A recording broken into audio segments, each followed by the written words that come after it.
Hey folks, in this video, I would like to take you through some exercises to really look at texturizing our movements. Really, when we get down to it, once you get to a certain level in belly dance, there aren't very many new moves. And what we want to learn is how to create texture and micro movement to be able to create movements that fit a variety of genres of music and textures of instruments as we dance. And so today we're going to be specifically exploring how you can create texture in your movement to complement the drum solo, one of our favorite aspects of belly dance shows. The drum solo is highly exciting. There's lots of great opportunity to really be musical in that the dancer has to lock into what the drummer is doing, not all the time, but quite a bit in order to make the music seem as though it is emanating from our bodies, right? And in order to do that, we've got to learn to create really nice, sharp movements that can really grab every doom and tek. So what we're going to look at today is how do we use our muscles to make the movements so that they really reflect what we're hearing in the music. Because while you might know a hip drop, while you might know a chest drop, the way you do them for drum solos varies differently than what you would do for something more lyrical or melodic. So let's dive in. The first movement I'd like to look at is one of our absolute favorites, the hip drop. Today, let's go ahead and work with the unweighted variety. So with all of our weight, say on our right foot, starting on our left hip, you're gonna think about keeping that belly dance posture. Pelvis is nice and neutral underneath you. Knees are soft. We grab with the oblique to lift. We release with the oblique to drop. In belly dance, a hip drop isn't really a drop beneath neutral as much as it is a drop from lifted to neutral, right? So we're working with from lifted to neutral. When I teach this movement to my beginner students, we think about engaging with the external oblique to lift the hip up and then releasing that engagement to drop the hip down. And that works fantastically well. What it creates, though, is a fairly soft drop. So I'm squeezing, release, squeezing, release. If I turn around to face you here, I squeeze, release, squeeze, release. It's a nice satisfying drop, but it might not grab the accent of a drum solo the way we want it to. So if we're going to use this in a drum solo situation where we really want to grab that tack, we're going to have to use a different muscle engagement. I'm still going to use that oblique to lift, but as I drop, I'm going to think about engaging my glute. I'm going to specifically think more about engaging my standing glute than any other thing, but your glutes will fire and create a more hard stop to the movement, creating a little bit of reverberation and a nice lock to the end of the movement. Knees are still soft. There is no straight kneeing of anything. There's no pushing into the floor to create this movement. I am engaging by squeezing up with my oblique, and I am grabbing with my other glute to bring it down. Your oblique is going to release as well, but that probably will happen pretty naturally, so you don't have to think about it. Engage with the oblique, squeeze with the glute. Engage with the oblique, squeeze with the glute. So we get a soft up and a hard down, soft up and a hard down, soft up and a hard down. And if we look at this in relation to what we were doing previously, where we were lifting up and releasing, lifting up and releasing, you can see the difference in texture. It's the same move, right? It's the same idea. It's a hip drop, but what we're looking for is a variety of textures so that we can express ourselves as fully as possible, right? So what I'm going to want to do is we're going to want to try to juxtapose these, to work with them back to back so we can really feel and see the difference. So soft, which is just the release, we squeeze, release, and now let's switch to the accented. Squeeze, squeeze the glute, squeeze, squeeze the glute. You should get a little extra jiggle. If you've got some coins on, you might hear them start to go. Yeah, let's try that on the other hip. Same idea. We're squeezing up and release for our nice soft hip drop. Unweighted hip drop, unaccented. Lift and drop, lift. If I want to squeeze and create that nice accent at the bottom, I'm going to squeeze my standing leg, which is going to be your left side here.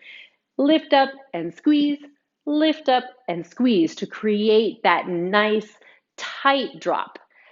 Lift up, squeeze, and that drop once again is to neutral. It's not coming beneath you, right? We're not coming out to the side. We're going to think about that drop going up, right underneath you, up, right underneath you, up, right underneath you, up, right underneath you. Let's go ahead and contrast that. So take it back to our gentle release, up, release, up, release, up, release. Now contrast, squeeze, lift up, squeeze the glute, two more, squeeze the glute, and Squeeze the glute. Nice job.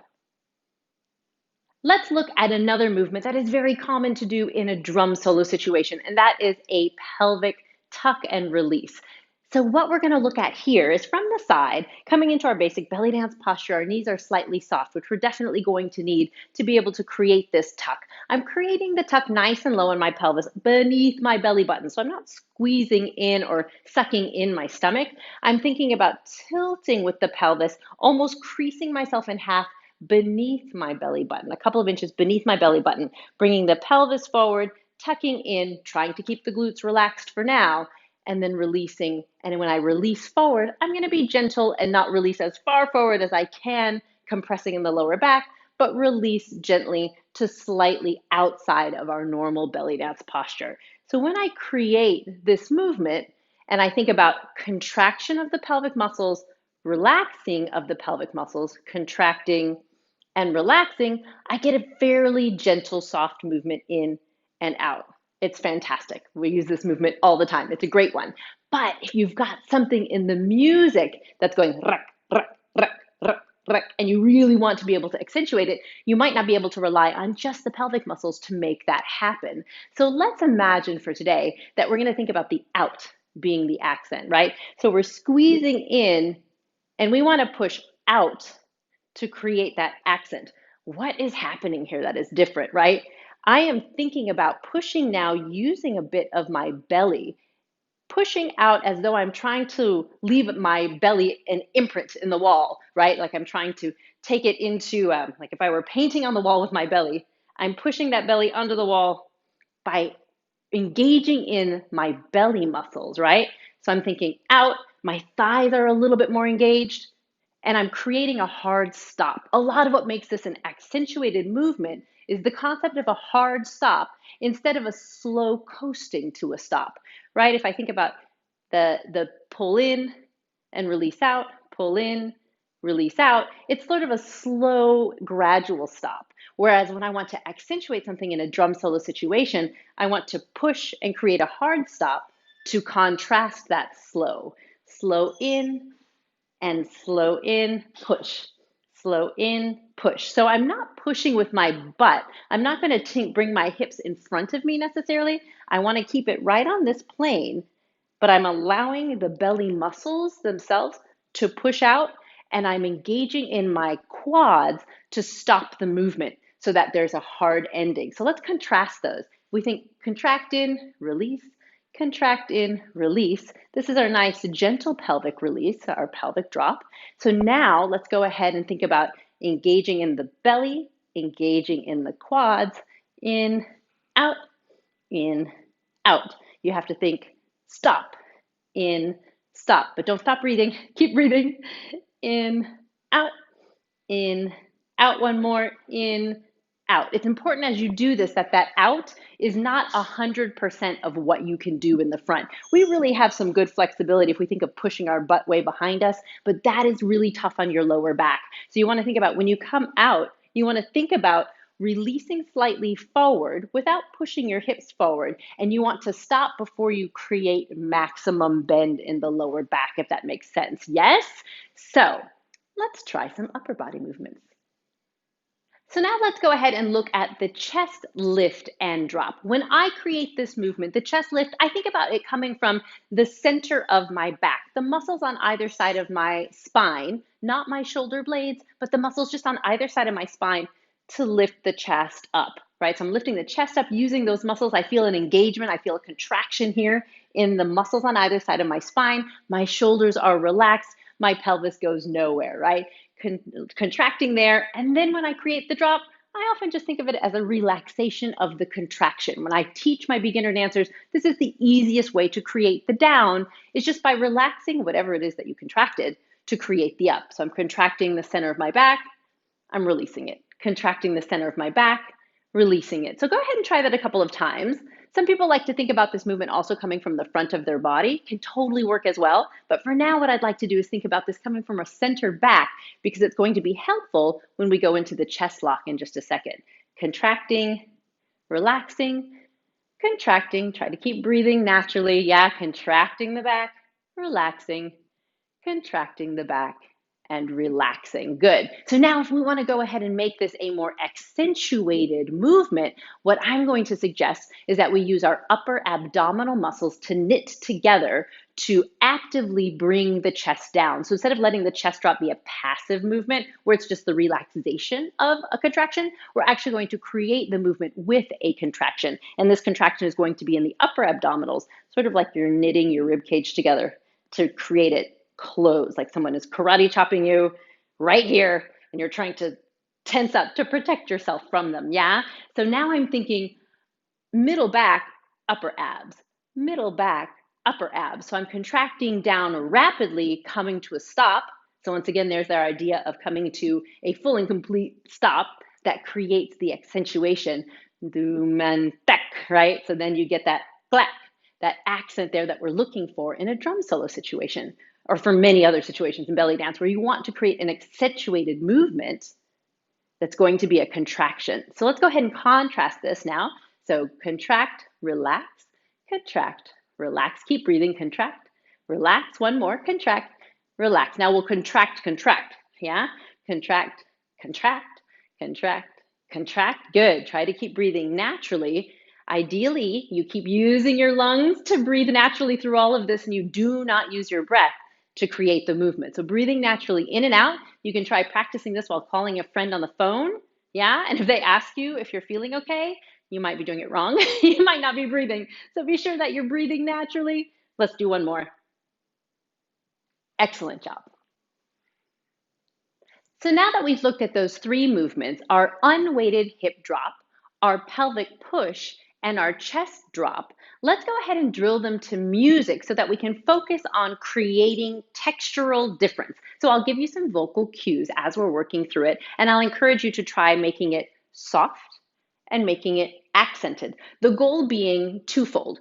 Can you feel the difference in your muscles when you're making the movement in two different ways? And then can you see the difference as you're practicing it? If you're working in a mirror, check in the mirror, see if you can see the difference. If you don't have a mirror, no problem. Record yourself doing the movement. And if you can, record yourself from doing the movement sort of far away, because while sometimes when we're performing, our audience is right here in our faces, they aren't always. And so sometimes what feels like a gigantic movement to you, like, is this itty bitty thing when you're on stage. It's happened to me so many times where I'm like, gosh, I thought I was doing something really big, but it didn't translate on video at all. And so using a video camera, even if you do have a mirror that you're working with, is useful because it can show you what your movements look like from farther away. So are you ready? Let's go ahead and drill. All right, here we go. 5, 6, 7, 8. We're doing our hip drop unaccentuated. We'll do 8 of those. So 4 more. 3, 2, here we go. Accentuated. Drop, drop. Keep that posture nice and long and straight. Weight on that left leg. Let's switch to the other side. Nice and soft. So you're squeeze, relax, 4 more. Arms are dancer's choice. And accentuated. Good. 2 more. Pelvis. Out, out. Soft for 8. Release, release, release. Here we go. And push, push, and create that hard stop using your thigh muscles to stop. Let's do that again. Let's go soft for 8. Be sure you're breathing. Really get that tuck in to create a nice tuck before the release, which makes it look bigger. Here's our hard. 1, 2, push, push. Good. Switching to the chest. Drop, drop. So you're creating that soft drop by just releasing the contraction. All right, now using the upper abdominals to lock. Try to keep breathing. Smile as though it's easy. Yeah? Let's do it again. Drop, drop. Squeeze, release. Squeeze, release. Good. Now with the upper abdominal contraction. Good. We're going to go back to the hips. We're going to double time this time with the hips. Here we go. Soft, hard, accented, yeah? Squeeze that glute. Other side, here we go. Keep that soft knee bent on the standing side. Good, back to the pelvis, slow. Good, keep breathing, just release. Relax that belly. Good, now with the stop. Push the belly, engage in the leg. Good, to the chest again, we're going drop. Keep breathing, 4 more. All right, here's the upper abdominal contraction. 4 more of this. We'll go back to the soft, but double time in the chest. Here we go. And 8, accented. Good, shimmy.